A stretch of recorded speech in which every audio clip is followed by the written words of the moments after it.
Assalamualaikum warahmatullahi wabarakatuh. Rahayu, rahayu, rahayu. Salam sejahtera untuk saudara-saudara semua dimanapun Anda berada. Salam Nusantara Jaya. Nusantara sesungguhnya sangat kaya akan peradaban majunya. Hanya peradaban majulah yang memiliki aksara tulisan sendiri sebagai bukti majunya peradaban di masanya. Nusantara memiliki banyak sekali aksara tulisan, namun sayang aksara ini sudah banyak yang terlupakan dan tergerus dengan aksara dari luar. Berikut adalah 10 aksara tulisan yang dimiliki oleh beberapa suku di belahan Nusantara. Yang pertama, aksara Satera Jontal. Aksara Satera Jontal adalah aksara tradisional Sumbawa, Nusa Tenggara Barat. Aksara ini digunakan untuk menulis bahasa Sumbawa atau bahasa Samawa yang dituturkan di Pulau Sumbawa bagian barat. Nama Satera Jontal berasal dari kata satera yang berarti sastra dan jontal yang berarti daun lontar. Nama ini merujuk pada tulisan aksara ini yang secara tradisional dituliskan pada sisiran daun lontar dengan torehan bara api atau arang dan bukan menggunakan tinta. Yang kedua, aksara Mbojo. Aksara Bima atau juga disebut aksara Mbojo adalah aksara yang digunakan di kawasan Bima, Nusa Tenggara Barat. Aksara Bima dapat merujuk pada dua bentuk aksara, yaitu aksara Bima atau Mbojo yang berbentuk mirip aksara lontara dan aksara Bima kuna. Aksara Bima digunakan untuk menuliskan bahasa Bima atau Nggahi Mbojo yang dituturkan di timur Pulau Sumbawa.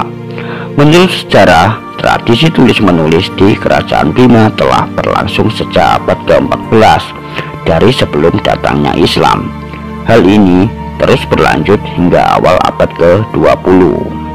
Yang ketiga, aksara Janggang-Janggang. Aksara Janggang-Janggang atau secara tradisional dalam bahasa Makassar disebut ukiri. Janggang-janggang, ukiri, manu-manu dalam bahasa Bugis secara harfiah berarti aksara burung yang oleh peneliti asing disebut juga Makassare bird script. Nama ini kemungkinan berasal dari bentuk huruf-hurufnya yang menyerupai burung-burung terbang. Konon aksara ini memang sengaja dibuat seperti itu karena terinspirasi gestur-gestur burung yang sedang terbang. Yang keempat, aksara Lotaende. Aksara Lotaende merupakan turunan langsung dari aksara Bugis.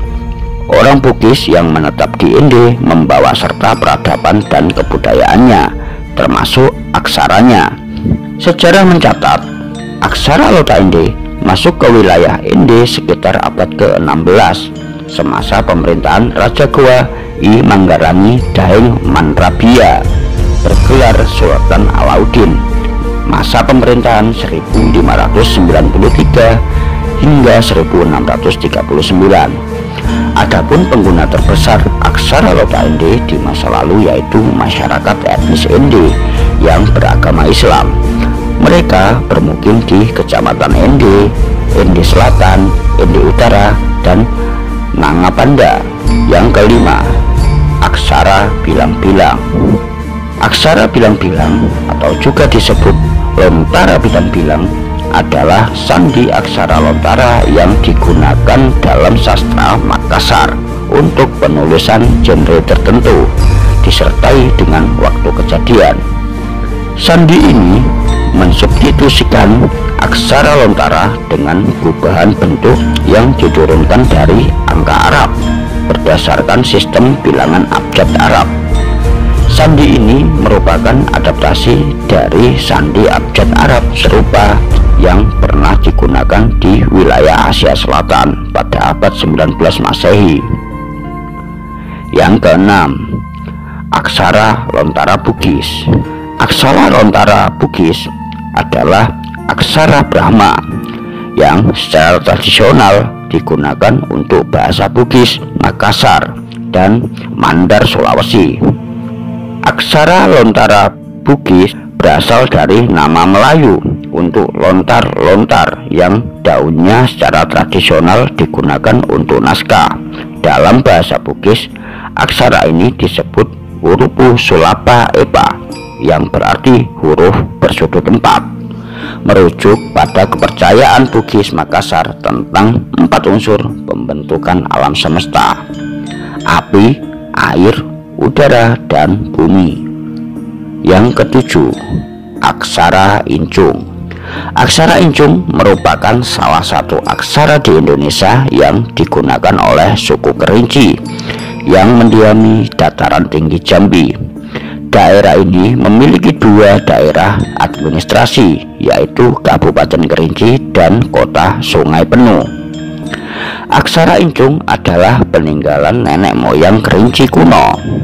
Aksara incung ini digunakan oleh leluhur Kerinci untuk mendokumentasikan tentang sejarah, sastra, hukum adat, dan mantra-mantra.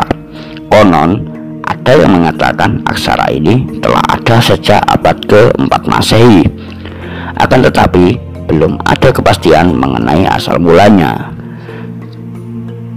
8. Aksara Bali.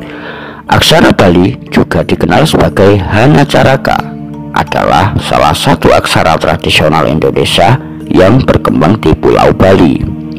Aksara ini terutama digunakan untuk menulis bahasa Bali, Sanskerta, dan Kawi. Tetapi dalam perkembangannya juga digunakan untuk menulis beberapa bahasa daerah lainnya seperti bahasa Sasak dan Melayu. Aksara Bali merupakan turunan dari aksara Brahmi India melalui perantara aksara Kawi dan berkerabat dekat dengan aksara Jawa. Aksara Bali aktif digunakan dalam sastra maupun tulisan sehari-hari masyarakat Bali sejak pertengahan abad ke-15 hingga kini dan masih diajarkan di Bali sebagai bagian dari muatan lokal. 9. Aksara Sunda. Aksara Sunda kuno yang berkembang di daerah Jawa Barat sekitar abad ke-14 hingga 18 pada awalnya digunakan untuk menuliskan bahasa Sunda kuno. Aksara Sunda kuno ialah perkembangan dari aksara Pallawa yang mencapai taraf modifikasi bentuk khasnya sebagaimana telah digunakan naskah-naskah lontar pada abad ke-16. Penggunaan aksara Sunda kuno dalam bentuk paling awal dijumpai antara lain pada prasasti-prasasti yang terdapat di Astana Gede, Kecamatan Kawali, Kabupaten Ciamis, dan juga prasasti kebantenan yang terdapat di Kecamatan Jati Asih, Kota Bekasi. 10. Aksara Jawa. Aksara Jawa atau juga disebut Carakan Dentawian Jana adalah salah satu aksara tradisional Indonesia yang berkembang di Pulau Jawa. Tetapi dalam perkembangannya juga digunakan untuk menulis beberapa bahasa daerah lainnya seperti bahasa Sunda, Madura, Sasak, dan Melayu, serta bahasa historis seperti Sanskerta dan Kawi. Aksara Jawa merupakan turunan dari aksara Brahmi India melalui perantara aksara Kawi dan berkerabat dekat dengan aksara Bali. Aksara Jawa aktif digunakan dalam sastra maupun tulisan sehari-hari masyarakat Jawa sejak pertengahan abad ke-15 hingga pertengahan abad ke-20 sebelum fungsinya berangsur-angsur tergantikan dengan huruf Latin.